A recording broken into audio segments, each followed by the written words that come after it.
Fala conosco. Fala conosco nessa noite mais uma vez. Pai. Cerca esse ambiente, Senhor. Guarda a palavra que vai ser ministrada, Pai.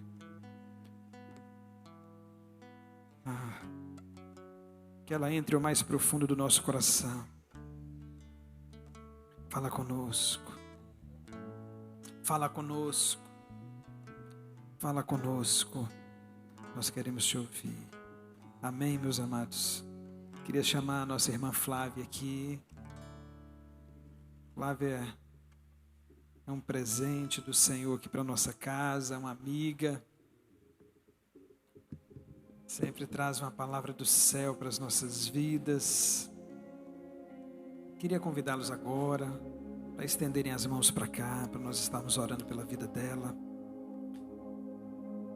Pai, obrigado, Senhor. Obrigado pela tua filha, que mais uma vez, Pai, está disponível para falar do teu reino em nosso meio. Revela a ela o teu Espírito atrás das letras, Senhor. Espírito Santo, nós queremos te ouvir. Nós não queremos mais atentar para o gigante. Nós queremos observar a promessa.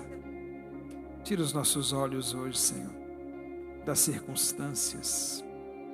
Tira os nossos olhos hoje, Pai, dos talentos que carregamos. Porque eles são falhos. Um dia eles irão falhar. Que nós possamos contemplar aquilo que o Senhor liberou sobre nós. A palavra que o Senhor liberou sobre nós, porque essa nunca falha. É nela que nós estamos escondidos. É nela que a tua filha está escondida. Usa a tua serva, Pai, mais uma vez nessa casa. E que o teu nome, Senhor, seja glorificado no nosso meio. Na autoridade do nome de Jesus. Amém? Graça e paz, igreja. Amém? Glória a Deus. Melhor parte da nossa vida é poder nos relacionar com o Senhor. Nós vamos entender isso hoje, que foi para isso que o Senhor nos criou.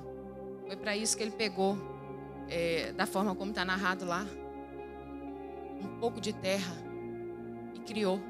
Soprou sobre nós fôlego de vida, para que nós pudéssemos nos relacionar com Ele. Olha que coisa linda. Amém?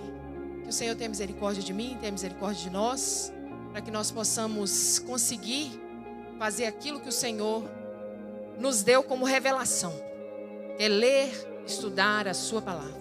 É para isso que a gente veio aqui hoje, né? Amém? Então vamos dar um amém, bem amém, amém. Glória a Deus, amém. Isso aí. Então vamos falar desse Deus lindo. E mais uma vez eu achei interessante, porque o Senhor me trouxe aqui para falar para 2 grupos de pessoas. E eu achei interessante que eu fiquei na minha casa ontem, estudando um pocão. E o Senhor, eu falava assim: Pai, como que o Senhor é maravilhoso. Como que o Senhor cuida dos detalhes. O Senhor sabe quem vai estar lá. O Senhor sabe o que passa dentro da essência dessas pessoas. E o que é mais lindo, o Senhor usa vasos de barro. Gentinha que nem nós, assim. Gente mesmo. Que come, que respira, que no outro dia já nem existe mais. Para falar de coisas grandes e redentivas que ecoarão na eternidade. Olha a grandeza desse Deus. Aí você volta e fala: foi para isso que o Senhor colocou a sua mão poderosa sobre o barro e fez o Rodrigão. Olha que coisa linda, gente. Olha que coisa mais maravilhosa. Nós estamos aqui para nos relacionar com o Senhor. Então o culto, como aqui já deve ter sido dito em tantos outros lugares, é um momento que o Senhor separa para receber de forma mais oficial a sua adoração. Isso é privilégio, privilégio mesmo. É ter, obrigado, querida, é ter essa oportunidade. Então vamos falar desse Deus. E o que eu vim falar hoje aqui, que a palavra nos fala de forma revelada, é para quem creu e para quem não creu. Então aqui dentro tem gente que ainda não creu. E aí a gente vai conseguir entender qual que é a missão daquele que creu e qual que é o objetivo de você que não creu estar aqui hoje, estar respirando e ouvindo essa palavra. E aí a gente vai começar a entender esse amor tão grande que o Senhor fez e derramou sobre nós, né, sobre suas criaturas, esse amor tremendo que muda os nossos status. Porque você passa de coisa nenhuma para a maior obra realizada pelo Criador de todas as coisas. Olha que transformação poderosa. Então vamos ler. Eu trouxe a caixa do óculos, mas não trouxe o óculos. Aí ficou do mesmo tamanho, né? E aí a gente vai seguindo pela fé o que a gente escreveu. Amém? Tem alguém para ir colocando os textos, que eu vou falar alguns textos aqui. E aí, para ficar mais didático, não estou enxergando absolutamente nada aqui. E é só no papel mesmo. Então vamos lá. Lucas 24, 46 e 47. Vamos ler o que o Senhor disse ali. E disse-lhes: assim está escrito, e assim convinha que Cristo padecesse e ao terceiro dia ressuscitasse dentre os mortos. E em seu nome se pregasse o arrependimento e a remissão dos pecados em todas as nações, começando o governador Valadares. Esses dois versículos, ele fala a missão de Cristo e a missão daquele que creu. Com os que creram, eu vou falar no segundo momento. Agora eu vou falar com quem ainda não creu. Mas esse ainda não creu, eu já quero que você já comece a entender que o fato de você estar aqui, o amor de Deus é algo tão irresistível que você saiu da sua casa e veio para cá. E eu vou falar uma coisinha com vocês. Tem pessoas que frequentam os lugares de adoração, mas que ainda não creram, sequer têm a certeza da sua salvação. E a gente vai sair daqui com esse entendimento de que você é salvo ou de que você realmente não é salvo. Amém? Então vamos lá.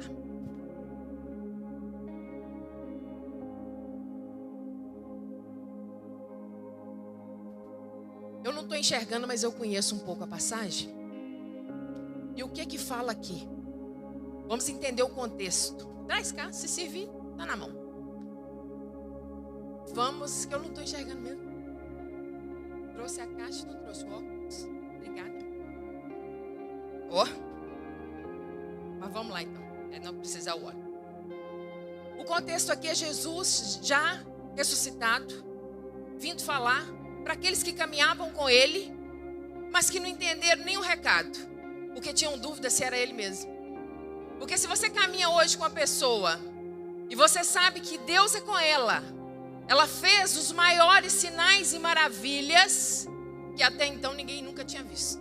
Cuspiu no barro, passou no olho do camarada, o camarada saiu andando, enxergando, né? E assim foi muitos outros. E esses camaradas não conseguiram compreender que era ele. E ele teve que ir por um caminho, encontrou dois pelo caminho. E aí, passando, conversando, as pessoas ainda não perceberam que era ele, esses dois camaradas. E aí, por fim, quando ele fala algo rotineiro para ele, mas extremamente redentivo, que ele consagra o que iam comer, o despertamento veio. O Senhor permitiu aquele despertamento.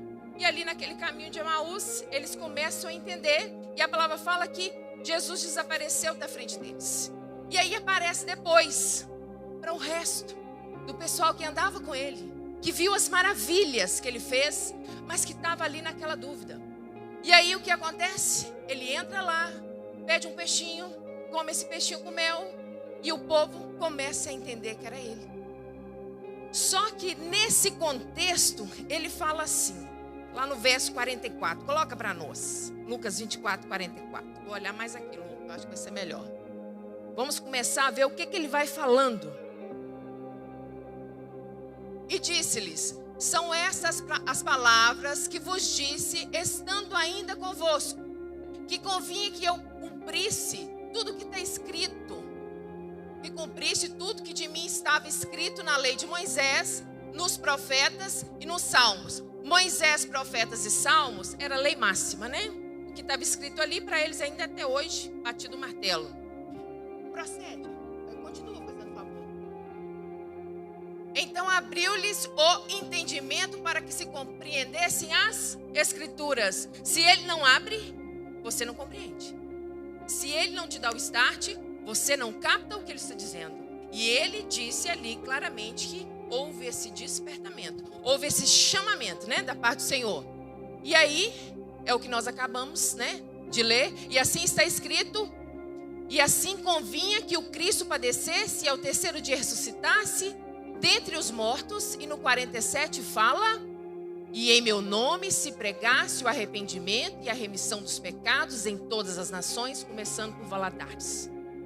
Vamos entender a igreja de 2021, qual o contexto, em que época da história, que época da revelação a nossa igreja se encontra. Porque esse livro foi escrito há 2000 anos, né? Demorou 1500 anos para que ele ficasse desse jeitinho aqui. Mas eu preciso entender aonde eu estou hoje na história. Qual que é o meu papel? Em que posição que eu vou jogar agora, né? Num contexto popular. Mas aonde está a Orvalho em 2021? Dentro de todas essas promessas, de Gênesis a Apocalipse, tem um foco. Onde eu estou? Você está... Aí ele vai falando mais para baixo. Coloca o 48 e o 49. Vós sois minhas testemunhas. E embaixo diz: eis que sobre vós envio a promessa que em meu Pai, ficai porém na cidade de Valadares, até que do alto sejais revestido de poder. Esse povo aí já ficou lá. Eles já ficaram, já receberam, já veio sobre eles, está lá em Atos, depois vocês estudam isso aí, vocês vão ver.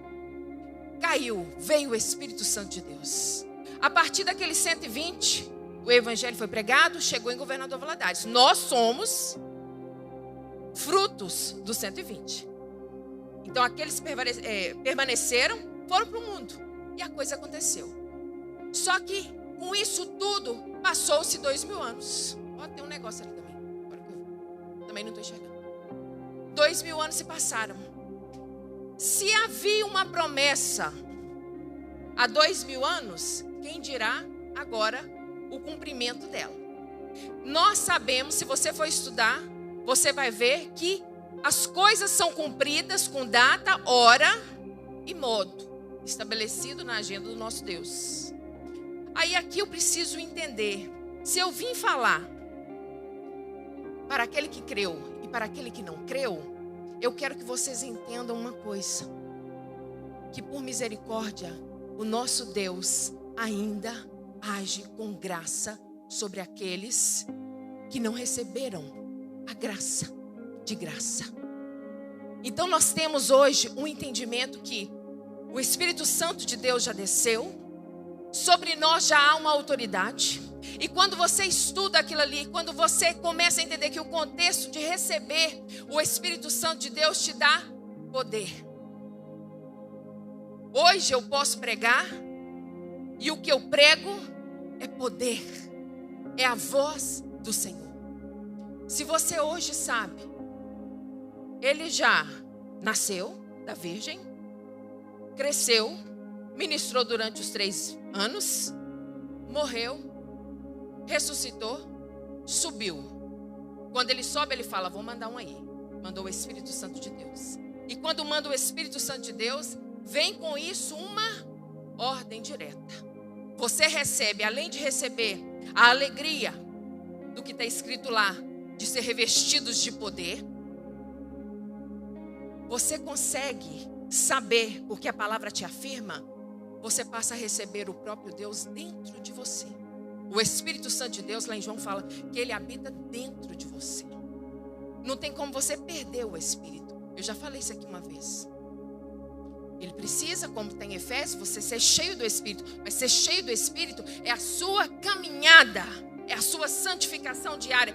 Porque quando você pede para ser cheio do Espírito, você automaticamente começa a trabalhar dentro da santidade. Então isso está escrito. O espírito você não perde. Então, quando esse espírito vem, aqueles que creram lá e os que creram que estão aqui, têm uma missão. E vocês muitas vezes sabem da missão, mas não se posiciona diante do campo de batalha, daquilo que precisa ser realmente dito, explicado, porque o evangelho ele é muito simples, mas sendo simples, ele requer de nós um posicionamento. Você precisa explicar com clareza para aqueles que precisam receber a boa semente. Não adianta eu falar, Jesus te ama. Eu lá quero saber se o perdido estiver num grau aonde a perdição, porque a perdição dá a ele um prazer. Ele lá vai querer saber se Jesus ama ou deixa de amar? O que ele precisa é conhecer a sua condição. Porque no verso 47 fala que eu, que creio, tenho que pregar o evangelho do arrependimento. Eu não posso falar para uma pessoa que caminha pelo vale da sombra da morte e dizer para ela que somente Jesus a ama. Eu tenho que explicar para ela a sua real condição de pecado, para que ela possa receber a revelação do alto, aquilo que foi para nós que já cremos, o que mudou o nosso status, a nossa moral e o nosso posicionamento diante de Deus, que é um Deus relacionável, e o meu relacionamento diante do meu irmão. Então, com os que creram, vamos falar daqui a pouco. Vamos falar agora com os que não creram ainda. Vamos entender o que a palavra fala daqueles que ainda não foram alcançados pela graça do Senhor. Coloca para mim Romanos 6 aí. Fazendo favor.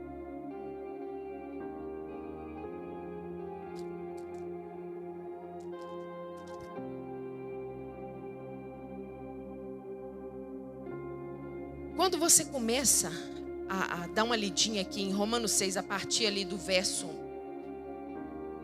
15, ele começa a falar da lei da escravidão e da graça. O pecador, ele é escravo. Por que ele é escravo? O pecador, ele não tem condição de chegar e mudar o seu status. É igual quando fala, você tem condição de não pecar mais? Por mais que eu queira, isso não é para mim, não dá. Enquanto estiver na carne, viva, não dá. Mas eu sei que o processo de conversão na minha vida me causou um diferencial. Porque hoje a minha natureza foi mudada pelo meu Deus.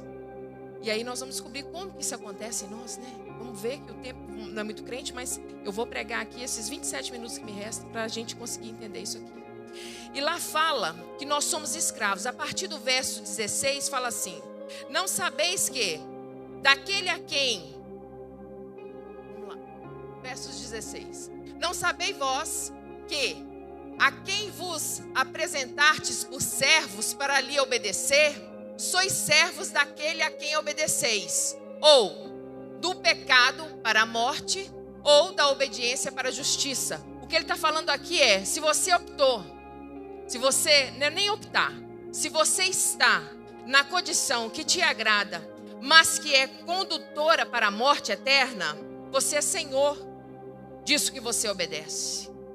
Em outros versos, você vai entender que quando o pecado entrou através de Adão, a sua condição foi tão deteriorada, foi tão estragada pelo pecado, que lá em Gênesis 6, por exemplo, o Senhor fala, 6 não, Gênesis 5, lá fala de uma destruição. Se você quiser colocar aí, eu acho que é Gênesis 5, 18, ele fala de como está a sua condição hoje, depois do pecado. E é muito interessante, porque ele não mede palavras, ele quer destruir a raça humana, por quê? Viu o Senhor que a maldade do homem se havia multiplicado na terra e que era continuamente mau o coração do homem. Quando você vai ver as obras da carne, tem alguma coisa que presta ali? Tem alguma coisa que presta lá em Gálatas 6? Existe? Não existe. Esta é a condição daquele que ainda não creu. Então não adianta você querer ser humanista, colocar o homem no centro, como ele sendo o determinador de coisas boas, de que é tudo 100%, não está na sua mão. Isso porque os humanistas do século XVI eram aqueles que tinham domínio de línguas, né? Das línguas clássicas, o hebraico e o latim, etc. Só que os humanistas do nosso contexto hoje, por exemplo, são pessoas que colocam o homem no centro e Deus de lado. A filosofia é essa, de que está tudo bom. Se isso faz bem para você, beleza. Se você está feliz, beleza. A palavra de Deus não fala assim. A palavra de Deus fala que você que se entrega às concupiscências da carne, a sua condição é de escravo. Você que ainda cede a todos os deleites dessa terra, você obedece aquilo que te satisfaz. Você é escravo da sua vontade. E diante disso tudo, a gente começa a entender que a queda ela foi tão destruidora para nós como foi para a natureza. Romanos fala que a natureza geme. Por que o Senhor fala de uma redenção que envolve algo cósmico? Primeiro a nossa terra, né? Porque ela fala. E algo que vai mudar toda a estrutura do universo. Porque tudo geme com o pecado. E eu lembrando aqui, quando uma amiga minha me mandou um rapaz para eu ver, que acreditava em civilizações, mundos e povos extraterrestre. Eu falei com ela assim: minha filha, se você... Primeiro que a gente tem que observar, porque se uma pessoa que crê que tem lá uma civilização, um povo feito do barro, você pega Gênesis 1, 2 e 3, rasga e joga fora. Porque não tem como. Lá fala que nós somos aquilo que Deus pensou e criou. Mas as pessoas também têm que entender que a palavra anjo na Bíblia, ela se refere a pessoas que têm a nossa característica. Por isso que a palavra fala que muitos nem são reconhecidos. Porque tem a nossa característica. Está escrito aqui. Não pense você que eu estou falando debaixo da minha cabeçolha aqui, não. A palavra nos fala isso. Então a gente tem que começar a entender que o Deus grandioso, poderoso, quando a gente se depara nas condições de escravo realmente da sua vontade, e você eu vou dar um pequeno exemplo aqui depois, da escravidão da nossa vontade, e a gente vai conseguir perceber isso aqui. Esse Deus grandioso que criou todas as coisas, quando a gente se coloca diante dele, em nós parece uma pequenez, né? Nós somos como criaturas pequenininhas diante de Deus, diante da grandeza desse Deus. Mas o que o Senhor quer que nós venhamos a entender? Que Ele realmente é o Deus Todo-Poderoso, soberano, grandioso, determinante, dono da razão e que tem todo o poder. Essa é a primeira coisa que aquele que já crê tem que entender. E aquele que não creu ainda precisa entender também. A sua condição não é essa que o mundo está dizendo que você é. A sua condição hoje é de miserável mesmo. Que a palavra fala que aqueles que não foram alcançados são exatamente como está escrito em Gálatas 5. Escravos da vontade, como está escrito em Romanos, e assim sucessivamente. Não adianta querer achar que tem coisa boa aí, porque não tem. Eu tenho que ser sincera com vocês, é isso que a palavra fala. Daqueles que ainda não alcançaram e foram regenerados pela graça do Senhor.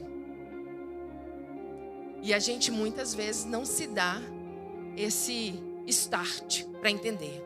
Só que quando Deus faz seres humanos dependentes, relacionáveis, mas dependentes, o que o Senhor fala?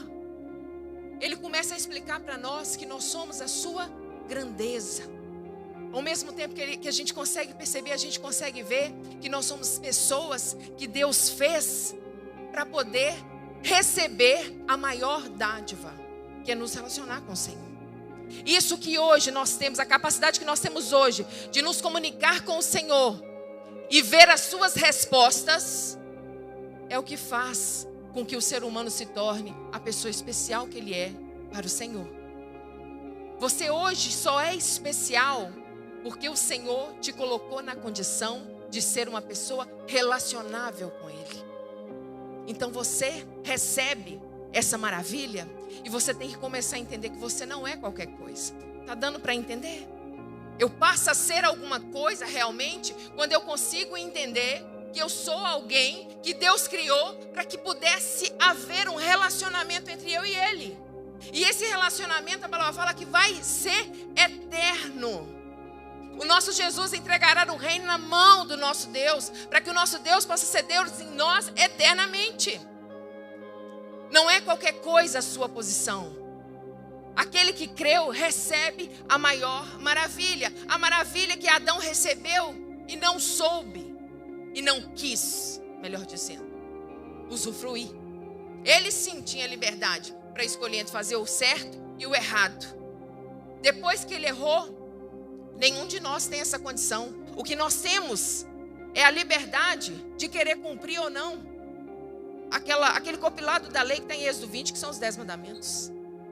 E nós, mesmo os que creram, nós quebramos continuamente a lei do Senhor, praticamente todos os dias. Você está livre da lei, como fala em Romanos, não quer dizer que você não tem que viver a lei, você está livre da condenação.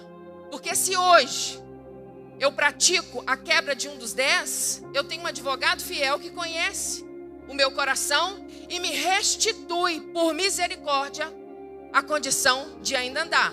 Se não fosse assim, ele não teria dado, não matarás, para um homem que tinha acabado de matar. Está entendendo? Uma coisa que tem acontecido no mundo inteiro é o fake news. O que é o fake news? O fake news é a quebra do 9º mandamento. O que fala no 9º mandamento? Você não vai falar mal de ninguém. Você não vai prestar um testemunho falso. Mas como isso também é pouco falado, pouco explicado, você entende que eu não posso só não falar a verdade a respeito do fulano. Mas o 9º mandamento não fala isso. O 9º mandamento fala muito mais que isso. O 9º mandamento fala que nós temos que preservar o nosso semelhante e a nós, em se tratando da nossa reputação. Você, quando posta ou quando fala alguma coisa que vai abalar a condição moral de uma pessoa, você está quebrando o 9º mandamento. Quantos de nós já não soltou uma fake news sem averiguar? Meu pastor, entro para o gabinete com ele, vou falar do Rodrigo. Vou falar com o Rodrigo. O que eu falo no gabinete, se eu estou criando um juízo a respeito, estou passando para o meu pastor, aquilo ali fica entre eu e ele. Eu não estou difamando o fulano para o mundo, porque o compromisso dele é de ouvir ali, morrer ali, e ali ele tem que clamar ao Senhor para que o Senhor traga a resposta. E o meu, se eu vejo que a conduta está errada, que aquilo foi dentro, fora daquilo que eu acho que é certo, eu tenho que passar para uma pessoa. Então aquilo que eu faço entre eu e ele é uma coisa. Agora eu chegar e de forma maliciosa derrubar a reputação do irmão, você está quebrando o 9º mandamento. E a gente faz isso com graça, porque é gostoso, né? Então quando você pratica essa quebra, quando você está ali vivendo isso, seja você salvo ou não, você entende que algo foi rompido. Para nós ainda há uma esperança de termos a conduta mudada. Agora, aquele que está perdido, que tem isso na normalidade, tem que entender hoje: é pecado, é raiz daquilo que a palavra fala, da sua conduta dentro das suas obras da carne. Mas o Senhor fala de uma esperança para nós.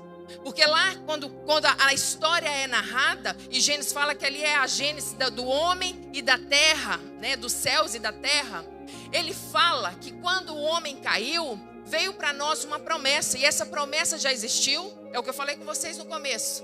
Essa promessa já foi cumprida, ele nasceu na tribo certa, na família certa, no tempo certo, na nação que a palavra fala que ia nascer. E ele nasce, cresce, morre, ressuscita, está assunto aos céus, mandou para cá o Espírito Santo de Deus para que te convença do pecado, da justiça e do juízo. Seja você caminhando na fé, supostamente caminhando na fé, ou não, que frequenta templos, tem ouvido essa palavra, você precisa sair daqui entendendo que se você ainda não creu, há sobre você uma maldição. Aquela maldição que foi derramada quando o homem pecou. E você precisa, se for você, aquele do qual o Espírito Santo de Deus está hoje movimentando seu coração para entender, como fez com Lídia, você hoje percebe que isso que você carrega, eu só dei o exemplo do 9º mandamento, mas se a gente for falar aqui dos outros, fica bem pior. Então esse que todos nós aqui, imagino, e já tenha quebrado, o tomar o nome de Deus em vão eu nem vou falar, porque é um negócio tão rotineiro que só Deus mesmo pode ter misericórdia de nós. Mas nós que praticamos e que fazemos, às vezes sem entender, ou às vezes entendendo mesmo, você precisa saber que é necessário. E se o Espírito Santo de Deus te conduz hoje a entender isso, peça ao Senhor misericórdia e se arrependa. E aquele que ainda não creu, passe a crer que a sua condição é esta mesmo. A palavra é fiel e verdadeira. Um princípio para você ser cristão é crer que a revelação é fiel e verdadeira e imutável. Se você crê dessa forma, você pode saber que é o Espírito Santo de Deus trabalhando no seu coração para mudar a sua condição. E quando essa condição é mudada, meu irmão, é muita alegria junto. Porque a alegria de saber que você vai passar por essa terra vivendo todas as perseguições que nós vivemos ainda de um lado do globo que é mais tranquilo. Aqui as pessoas não morrem decapitadas porque creem no Evangelho. Aqui a nossa perseguição é mais no campo das ideias, né? É você ter que engolir o politicamente correto, o que os humanistas dizem que nós temos que crer. Então isso para nós é uma grande perseguição e ela vai ficar mais acirrada. Não pense que vai ser diferente, porque vai ser cada vez pior. Mas o que a gente precisa entender? Quando a gente recebe essa graça de ter os nossos pecados pagos através de um ato, porque aquela entrega do nosso Senhor Jesus na cruz do Calvário foi um ato de justiça. E quando você lembra da arca, que a arca tinha uma tampona, aquela tampa, como é que se chama? Vamos ver se o povo vai recordar. Se não recorda, nós vamos entender do que se trata naquele momento ali, quando você vê aquela tampona. Vou falar numa linguagem mais simples para a gente entender. A arca não era uma caixa que tinha uma tampa em cima, os bichinhos assim com a mãozinha. Estão conseguindo entender? Então, aquela tampa protegia a lei, o maná e a vara. E o sacerdote, ele entrava uma vez por ano ali com o sangue e aspergia sobre a tampa. E aquela tampa protegia, né? Aquele sangue lavava. Aquilo ali era uma sombra do que Cristo fez. Então, quando Cristo morre e derrama aquele sangue passa a nos proteger. Então, você hoje, que já recebeu, e aquele que ainda não recebeu, essa maravilha de saber que há sobre você o sangue de Cristo derramado para pagar o preço do seu pecado, é a nossa maior alegria. Hoje eu caminho pela terra, não sei quanto tempo ainda vou viver aqui, mas eu caminho sobre essa terra, vivendo um dia de cada vez e usufruindo de saber que eu tenho uma morada eterna do lado do meu Deus. A última vez que eu vim aqui, a Larissa me mandou uma mensagem no outro dia, pedindo para que eu continuasse pregando o Evangelho com veemência. E eu respondi, falei que sim. E aí eu penso, o Senhor me deu mais tempo do que ela aqui. Ela hoje usufrui daquilo que a gente almeja. Ela está vivendo Cristo. Nós estamos falando de Cristo e vivendo Cristo da forma como nós estamos vivendo aqui, cultuando, ouvindo a palavra dele. Mas a maior alegria do crente é estar com ele. Paulo já dizia isso. E ele fala, não vou porque eu ainda tenho missão, né? Então, para nós hoje aqui, viver debaixo da cobertura do sangue de Jesus, algo que ficou até meio banalizado, que toda a gente fala, sangue de Jesus. Mas você consegue entender que o sangue está te remindo, está te tirando, está te protegendo, para porque a palavra fala que o Senhor nos conserva para Ele.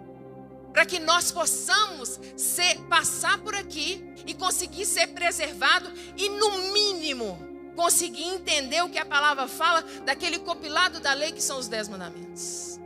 Você está livre da condenação, mas você não está livre de cumprir o que está escrito ali do 1 ao 10. Como você está vendo que a quebra do 9, como prejudica uma pessoa queimada na sociedade, nunca mais é a mesma. Nós tivemos um amigo aqui, um conhecido, que teve as fotos da sua companheira exposta. Ele já até foi embora, Deus já levou. Nunca mais a reputação daquela moça foi a mesma. Algo que era íntimo passou a ser público e a moral da pessoa foi jogada no lixo.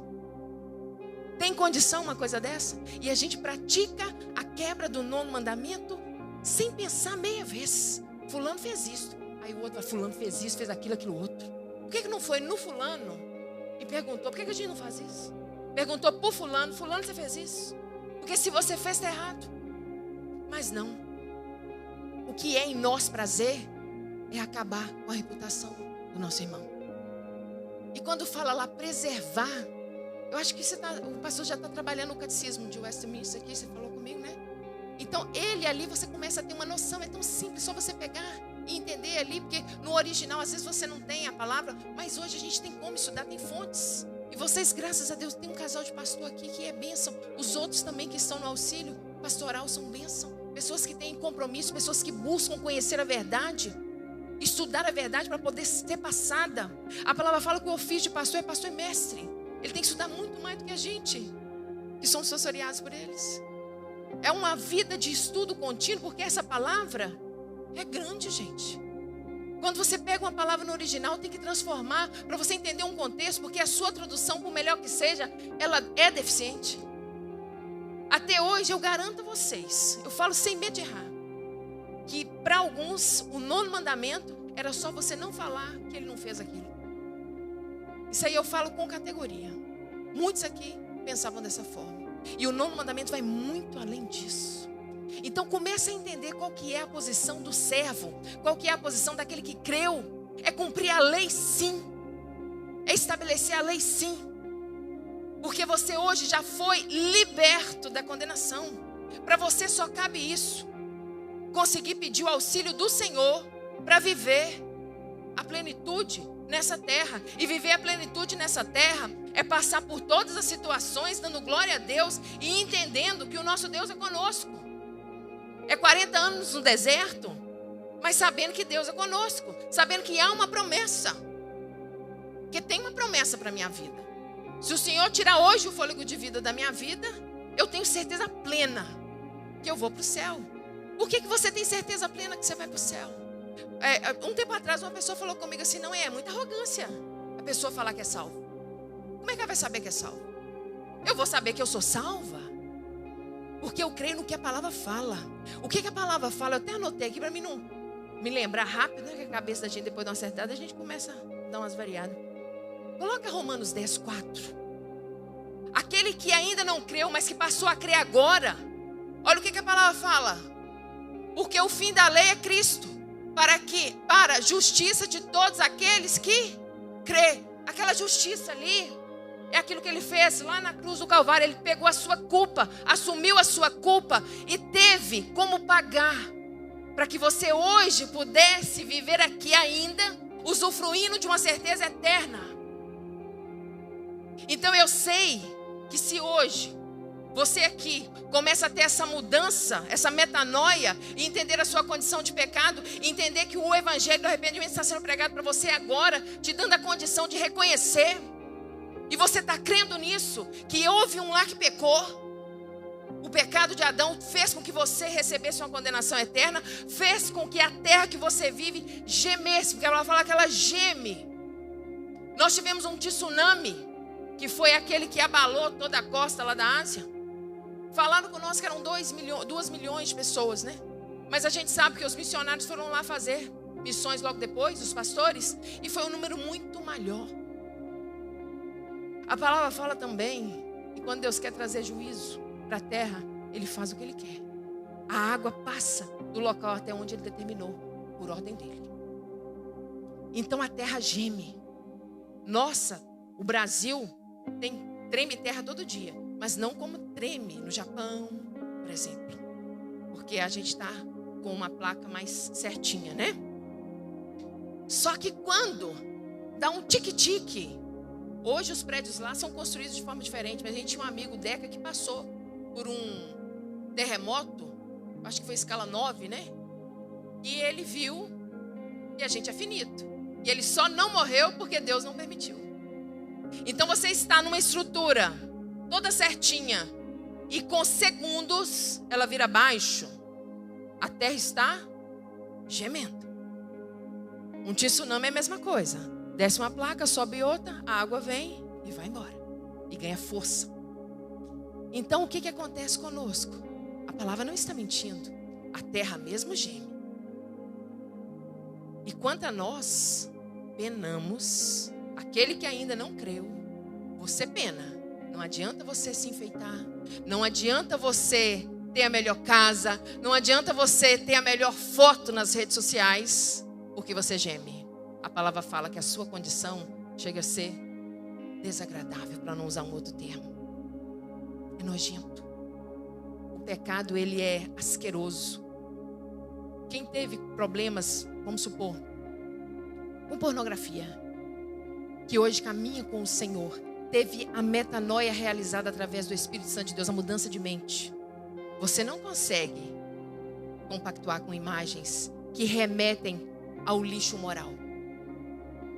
Você pula aquela imagem. A internet ela é muito solta, né? Então vai passando ali várias coisas.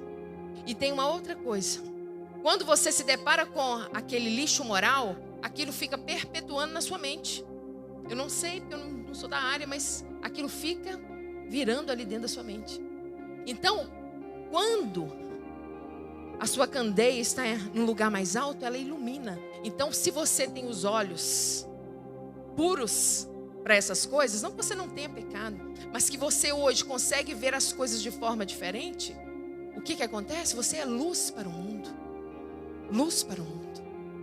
E uma pessoa que pratica algo imoral, quando está diante de alguém que teve a sua moral mudada pelo Senhor, automaticamente ela assume um outro posicionamento perto de você. Você consegue, por exemplo, tratá-los de qualquer forma? São especiais para mim? São muito.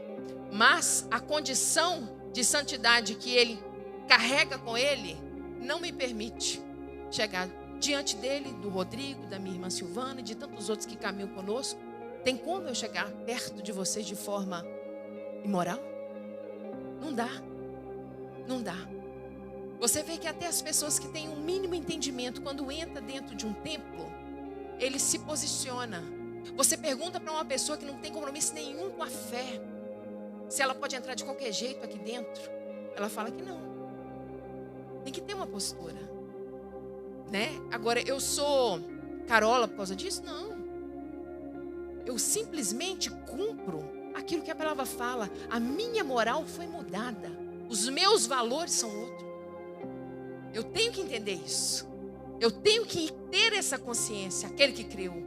E aquele que não creu, passe a crer. Você está tendo essa oportunidade. Então, para a gente entender, João 12, 46. Quando a luz entra dentro da nossa vida. Eu sou a luz que vim ao mundo para que todo aquele que crê em mim não pereça nas trevas. Então, se alguém vira para mim e me pergunta, como é que você sabe que você é salvo? Eu sei que eu sou salva porque eu criei no que a palavra de Deus me fala. Eu sou aquela pessoa ali, que creu. Eu sou a luz que vinha ao mundo para que a Flávia que creu em mim não pereça nas trevas. É por isso que eu não vou passar a eternidade no inferno, porque eu criei naquilo tudo que a palavra de Deus me fala. Ele era uma promessa. Essa promessa foi cumprida. Ele cumpriu o seu ministério, padeceu por minha causa, ressuscitou, está lá, mandou o Espírito Santo de Deus descer. E quando manda o Espírito de Deus descer, o que ele fala comigo? Ele fala que ele vai voltar.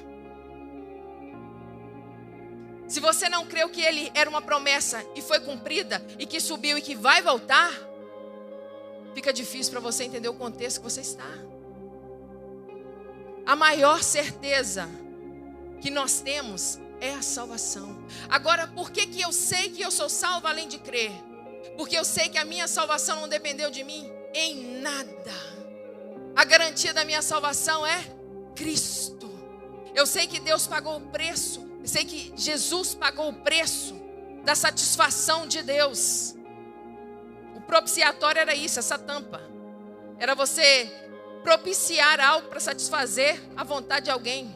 Então, o próprio Deus, para satisfazer a sua própria vontade, deu o seu Filho, derramou o sangue dele na cruz do Calvário, para que esse sangue pudesse vir sobre mim e me garantir que eu pudesse passar a eternidade.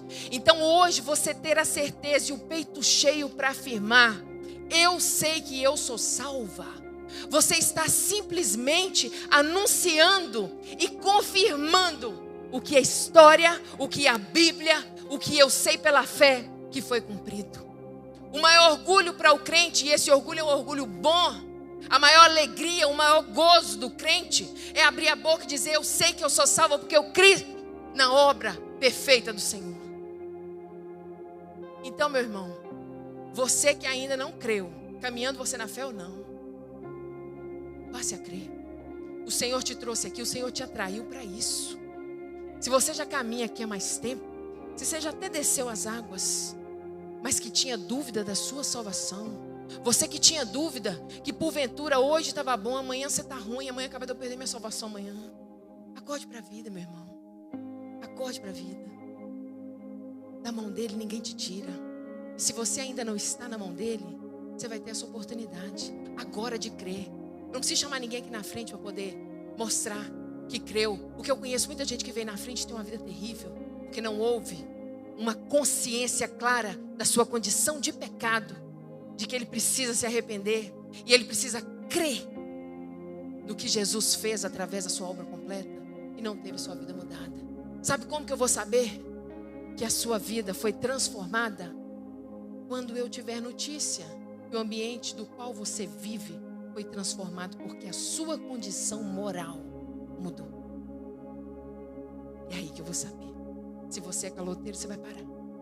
Se você é adúltero, você vai parar. Se você rouba, você não vai roubar mais. E se você quebra o 9º mandamento, você não vai quebrar mais. E se porventura você ficar tentando falar, você tem um advogado fiel. Mas não vai ser por causa disso que você vai perder a sua garantia eterna. Porque ele subiu lá uma vez só, desceu uma vez só, para que esse preço impagável pela sua vida fosse cumprido. Ele te ama muito. Agora sim, eu posso dizer: Jesus te ama, porque ele enxergou a sua condição de pecado e te oferece a condição de ser remido, lavado pelo sangue de Jesus. E outra coisa, as pessoas que estão aqui nunca mais vão falar: o sangue de Jesus tem poder, de forma rotineira e por acaso. Você, quando falar isso a partir de hoje, você vai entender que o que você está dizendo é a afirmação da obra completa de Cristo para a remissão do seu pecado, para te tirar da condição de treva e te levar para a luz. E aí um outro dia, se Deus permitir, a gente prega sobre a quebra desse mandamento, e é não tomar o nome de Deus em vão, coisa que a gente faz também para lá e para cá. Amém? Glória a Deus. Essa é a palavra que o Senhor tinha. Agora eu vou finalizar falando para quem já creu. Quem já creu, coloca Lucas 24:47.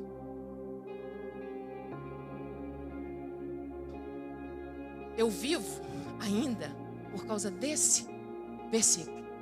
E em meu nome se pregasse o arrependimento e a remissão dos pecados em todas as nações, começando de Valadares. É para isso que eu existo. E é para isso que você que já creu existe. Você ainda respira para cumprir esse versículo. Pregar o arrependimento, levando a palavra de absolvição para aquele que se encontra perdido. Essa é a missão do crente. Amém? Glória a Deus. Aleluia. Agradeço vocês por terem ouvido a palavra de salvação. Amém? Aleluia, Jesus. Amém, minha filha. Você pode ficar de pé por um instante.